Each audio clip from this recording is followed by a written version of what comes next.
मेरे प्यारे देशवासियों, नमस्कार। आज मन की बात का 100वां एपिसोड है।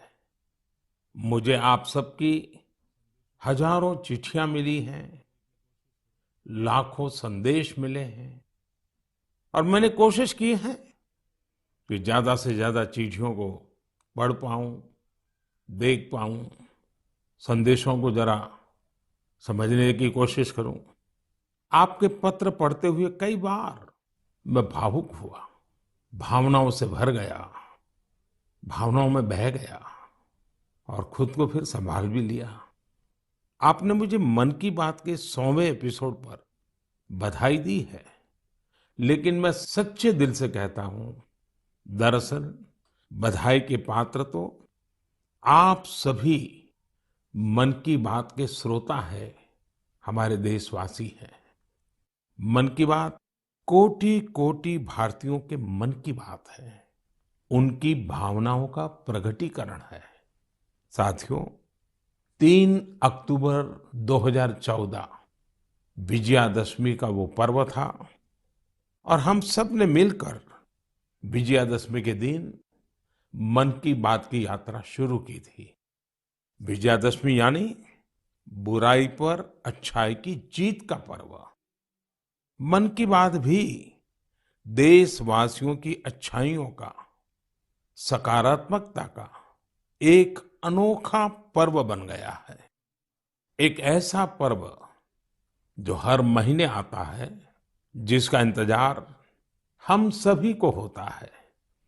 हम इसमें पॉजिटिविटी को सेलिब्रेट करते हैं, हम इसमें पीपल्स पार्टिसिपेशन को भी सेलिब्रेट करते हैं।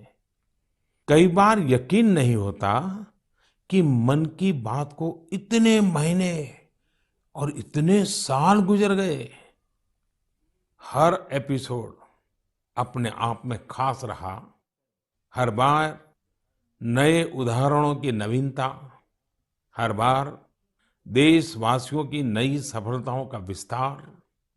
मन की बात में पूरे देश के कोने कोने से लोग जुड़े, हर आयु वर्ग के लोग जुड़े। बेटी बचाओ बेटी पढ़ाओ की बात हो, स्वच्छ भारत आंदोलन हो, खादी के प्रति प्रेम हो या प्रकृति की बात, आजादी का अमृत महोत्सव हो या फिर अमृत सरोवर की बात। मन की बात जिस विषय से जुड़ा वो जन आंदोलन बन गया और आप लोगों ने बना दिया। जब मैंने तत्कालीन अमेरिकी राष्ट्रपति बराक ओबामा के साथ साझा मन की बात की थी, तो इसकी चर्चा पूरे विश्व में हुई थी। साथियों, मन की बात मेरे लिए तो दूसरों के गुणों की पूजा करने की तरह ही रहा है। मेरे एक मार्गदर्शक थे, श्री लक्ष्मण राव जी इनामदार। हम उनको वकील साहब कहा करते थे। वो हमेशा कहते थे कि हमें दूसरों के गुणों की पूजा करनी चाहिए।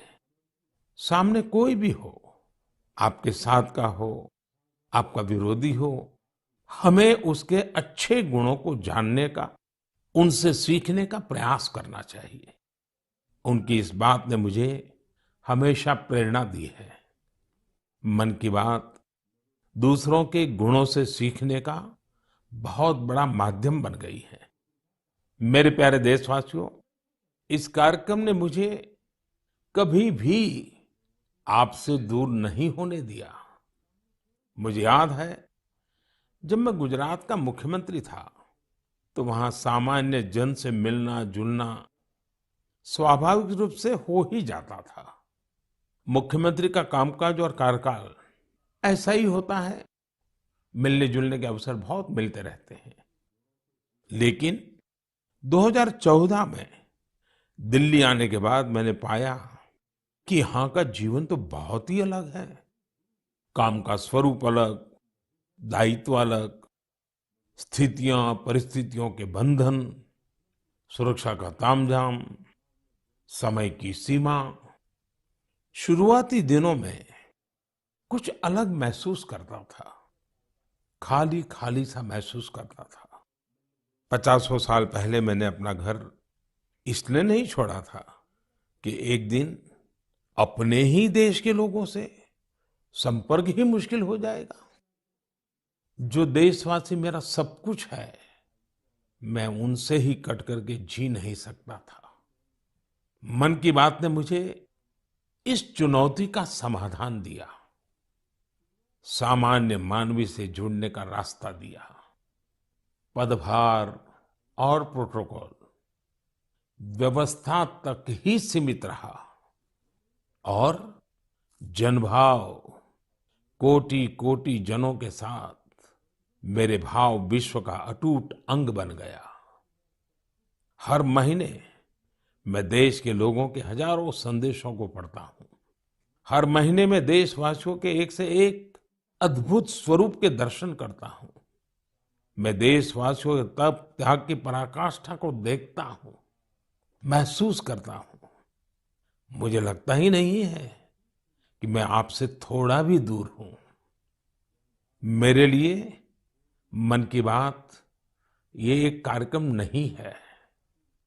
मेरे लिए एक आस्था, पूजा, व्रत है। जैसे लोग ईश्वर की पूजा करने जाते हैं तो प्रसाद की थाल लाते हैं, मेरे लिए मन की बात ईश्वर रूपी जनता जनार्दन के चरणों में प्रसाद की थाल की तरह है। मन की बात मेरे मन की आध्यात्मिक यात्रा बन गया है। मन की बात स्व से समष्टि की यात्रा है। मन की बात अहम से वयम की यात्रा है। यह तो मैं नहीं तू ही इसकी संस्कार साधना है। आप कल्पना करिए, मेरा कोई देशवासी 40-40 साल से निर्जन पहाड़ी और बंजर जमीन पर पेड़ लगा रहा है। कितने ही लोग 30-30 साल से जल संरक्षण के लिए बावड़ियां और तालाब बना रहे हैं, उसकी साफ सफाई कर रहे हैं।